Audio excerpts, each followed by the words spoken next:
Next on Newsmax Prime, prophet or presidential candidate? Donald Trump's concerns about illegal aliens and crime sadly borne out by last week's shooting in San Francisco. Coming up, Congressman Steve King on what Washington must do. Meantime, on the campaign trail, the Donald claims he will win the Latino vote. We'll get our reaction from the political panel later. Then, computer woes on Wall Street and at United Airlines. Simple glitches or something more sinister in cyberspace? Newsmax Prime starts now.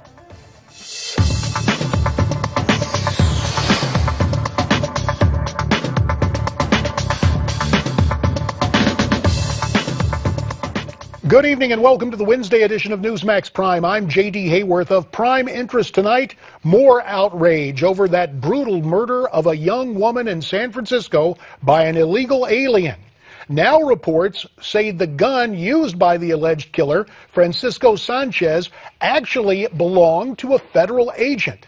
Sanchez, a convicted criminal who has been deported 5 times, says he found the gun and shot Kate Steinle accidentally.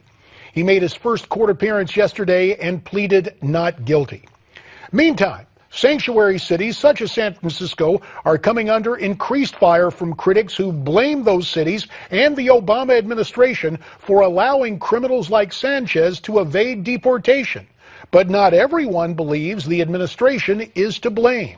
1996, sanctuary cities were effectively abolished by that federal legislation, and yet now they're popping up as an operative effect in cities all across this country. What do you do about that? Well, what you do is you get a Congress that can pass immigration reform and fix this broken system. You get a Speaker of the House, John Boehner, who should have the gumption to stand up to the right wing in his party that wanted to do absolutely nothing on immigration reform. Whether it was comprehensive or piece by piece, they wanted to do nothing. And so this is in many ways a symptom of that larger failure. Congressman Joaquin Castro of Texas trying to make the case for amnesty. Joining us now via telephone, Republican Congressman Steve King of Iowa. He's a member of the House Committee on the Judiciary and also part of the Congressional Immigration Reform Caucus. Steve, it's great to have you back on Newsmax Prime. Well, J.D., thanks a lot for having me back. What a welcome to hear Joaquin Castro explain this all to America, J.D. Yeah, Joaquin explains it all, and he's claiming that Republicans and conservatives are to blame. Your reaction to that? Well, almost everything he said is just false.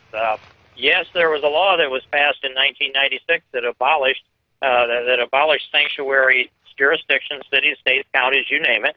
But there's a loophole in it that's been exploited by the left, and particularly cities like San Francisco, and there are many. And that loophole is that there's one word that they didn't prevent. They wrote language that stops the local law enforcement stops a policy that keeps the local law enforcement from cooperating with federal immigration enforcement officials. But what they do is instead they write the policy and it's not being enforced by the Justice Department, for one thing. And the next thing is they just don't gather the data. If they don't gather the data, there's nothing there to share. The statute requires that they cooperate with and share, and it prohibits the policy to ban it. So sanctuary cities exist because of the left, because of the open border policy. That yes, there is blood on their hands, and San Francisco is at fault. All of California is a sanctuary state today, and many states have these jurisdictions like this. And let me ask you this. Let me ask you this, Steve, because you're working hard there in Congress. What can Washington do? Are you prepared, as part of the appropriations process, to draft amendments that would cut off funding to these sanctuary cities to try to turn up the heat to actually have them enforce immigration law? JD, I just did that about 3 weeks ago. I brought an amendment to the floor on the Commerce Justice Appropriations Bill that prohibits any funds from going to any sanctuary cities, any sanctuary jurisdictions. That amendment passed with, I believe the number was 229 votes. So it was a pretty strong support here in the House of Representatives. What happens is that I've been able to offer and pass these amendments multiple times in previous years, and it goes over to the Senate where we end up with a continuing resolution, no regular order. They strip it out and send us a CR, and the government's going to stop running. So I don't get my language. That's where we are now. But All right. I think that we got an opportunity to hold that language because of Donald Trump and because of this national crisis. And we'll talk more about Trump in just a second. But for now, let's bring in editor-at-large for CNSnews.com, our good friend Terry Jeffrey, who is Skyping in to join the discussion. Terry, you recently wrote an investigative article about the increase of crime in states along our border with Mexico. Can you cut to the chase on what that article says? Well, J.D., all I did was I went to the Justice Department website, the Executive Office of the U.S. Attorneys, and I pulled up their annual statistical report that they put together for all the 93 U.S. attorneys' offices around the nation. It showed something very obvious, jumps right out at you, that the top 5 districts in the nation where for the number of federal criminal cases filed and also for the number of criminal defendants found guilty are the 5 U.S. Court and attorney districts along the Mexico border. The district for Southern California, for Arizona, for New Mexico, for Western Texas, and Southern Texas. And in fact, in Western Texas, which had more than 7,000 defendants found guilty and about 5,800 federal cases filed in 2014, there's more federal crime there than there is in New York City, Chicago, Washington, D.C., and L.A. combined. There's more crime, federal crime, J.D., in the Western District of Texas along the Mexico border than there is in all 17 U.S. attorneys' districts that run along the Canadian border and the Great Lakes from Washington to Maine. There's absolutely no doubt that federal crime, according to the U.S. Department of Justice, is concentrated on the U.S. Mexico border. Well, Terry, that is shocking. I can just see people watching us right now hearing that. But Congressman Steve King, it's not all that surprising, is it? Well, it's not surprising when you watch the flow of the traffic as you have and as Terry and I have. And there's another piece of data that popped up today that was published in Breitbart that shows that 36.7% of the federal sentences that were handed down in 2014 were illegal aliens. And illegal aliens make up 3.5% of the population, 36.7%, more than 10 times their fair share of the federal sentences. And by the way, legal immigrants are only making up 4% of the federal sentencing, and the illegals also account for 12% of the murder charges. So roughly 1 out of 8 of the murders committed in America are by this data, extrapolated off of this data, are at the hands of illegal aliens. I mean, it is appalling, the crime that comes in across the southern border and the price that is paid. The young lady in San Francisco who was murdered, you brought open the story with, that happens every day in America. In fact, it happens multiple times a day in America, and yet we cannot get the public, can't get the Democrats and the left and some of the establishment Republicans to even discuss it. Well, let's talk about that more with Terry Jeffrey, because, Steve, you and I have fought this fight on Capitol Hill, and Terry specifically with the murder in San Francisco last week. That illegal alien had been deported 5 times before the murder took place. Does this mean enforcement is non-existent by and large in our country, Terry Jeffrey? It's willful non-enforcement, J.D., and let me be specific about what I mean by that. By the way, San Francisco is my hometown. It's just a disgrace what they've done out there. But here, let me prove to any reasonable person listening to this that it's willful non-enforcement. Illegal aliens that actually go to work in the United States either use Social Security numbers that don't belong to them, or else they use an independent tax identification number that was given to them by the IRS in violation of the law. Now, every single W-2 that comes in from employers around the country to the Social Security Administration and the IRS, it either has a no-match W-2, meaning the name on it doesn't match the person to whom the Social Security number was issued, or has an ITIN, shows the federal government that there's an employer out there that's hiring someone that very well may be an illegal alien. The last time the GAO really looked into it, they found that there was one employer in Illinois that was filing more than 30,000 W-2s like that in 1 year. There's a certain set of employers, they tend to be in certain industries like hotels and restaurants and also in the meatpacking industry. Let me do this. Let's pick this up on the other side, because a lot of people really need to hear this and understand the breadth and depth of what we're facing. More with Terry Jeffrey and Congressman Steve King when we come back. Stay tuned.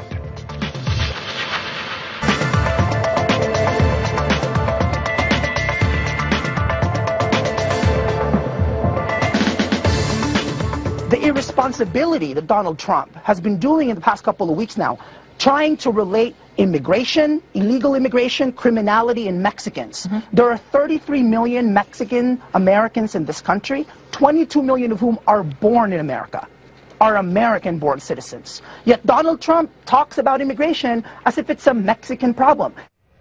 Journalist, filmmaker, and illegal alien Jose Antonio Vargas on CNN ripping Donald Trump over what the Donald had to say on Mexican illegals.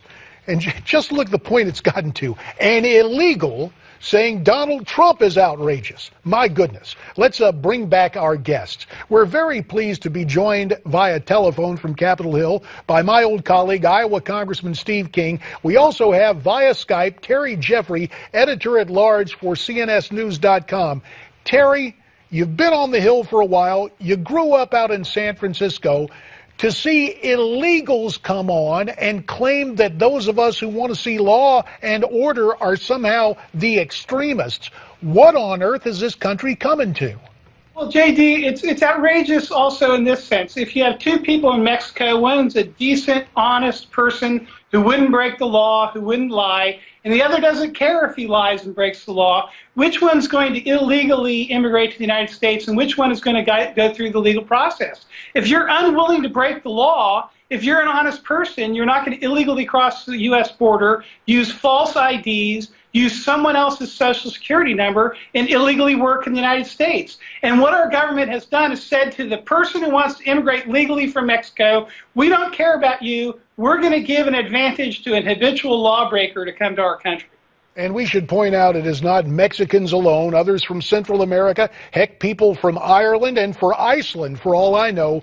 When people come illegally, they're by definition committing a crime. Steve King, what about it? The static Donald Trump has gotten. Does this prove that Donald is right?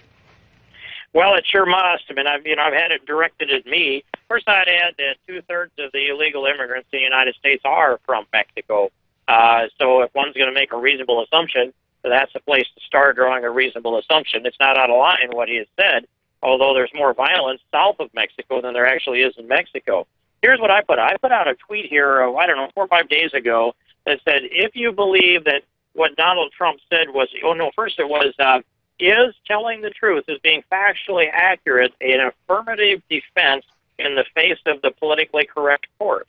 And if you can point to what Donald Trump said, what was wrong, then tweet at me that which you think was inaccurate or dishonest.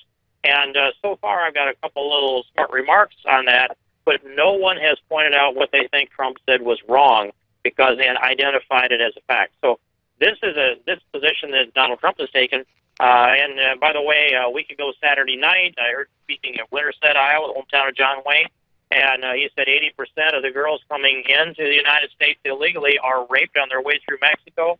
I have been down there to examine that myself, and the number I came back with 11 months ago was 75%, was the consensus of the workers down there that are caring for them. And 100% of the girls were told from 7 different sources are given contraceptives before they send them off because the odds of them being raped are so high. And so the only thing we can't substantiate about what Donald Trump said was, he said, some are good people, I assume.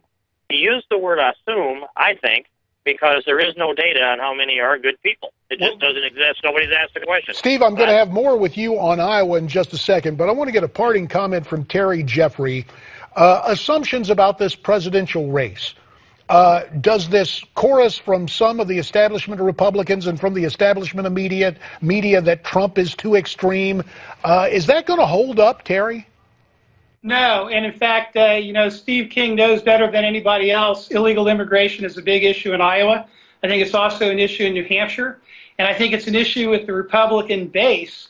So candidates who are for amnesty and candidates who don't look like they're going to enforce the immigration laws are not going to have deep appeal with Republican primary and caucus voters, particularly in the early states, which will winnow the field down. All right, Terry Jeffrey, editor-at-large at cnsnews.com. We thank you for your time. Steve King, we've asked you to stay along to talk not only public policy, but presidential politics in Iowa. Obviously, Donald Trump getting a lot of attention, but Scott Walker is ready to begin an RV campaign through your home state. Some polls have shown Walker in the lead. Why do you think that is? Because he's from a neighboring state, and do you think he'll be able to maintain that lead? Well, that's a good question. When I did a presidential event January 24th of this year, and we had most of the candidates came to that event. Scott Walker got by far the biggest bump. The press gathered together and essentially launched him that day. They were moved very much by the speech that he gave. It was factual, accurate. It was it was emotional, and he connected well with people. And he's been on that wave ever since. He's been very stable, very consistent. Yes, being a governor of a neighboring state, and by the way, having the courage to run 3 times inside of 4 years, in a bracket of 4 years, and they spent $70 or $80 million altogether trying to beat him, and he gets up out of that and says, now I'm ready to, he didn't actually say it yet, but he's ready to run for the presidency. Right, let me go, we got less than a minute, about 40 seconds. I want to go to 2 other guys, get your take. Ben Carson, quickly, is he poised to do well in your home state? Ben is strong. He needs to demonstrate his depth and his understanding of Washington, D.C., and that'll help him if he can do that. And finally, Ted Cruz, a strong connection with the evangelical community as well. What about Cruz in Iowa? Cruz has energy that has not been identified in the national polls yet, and he's building an organization in Iowa, and I think he's a strong threat to the Walker in the lead, as is Trump right now, because he's touched the nerve. So Trump is rising. One other question. Are you ready to invite Donald Trump to Washington? 5 seconds.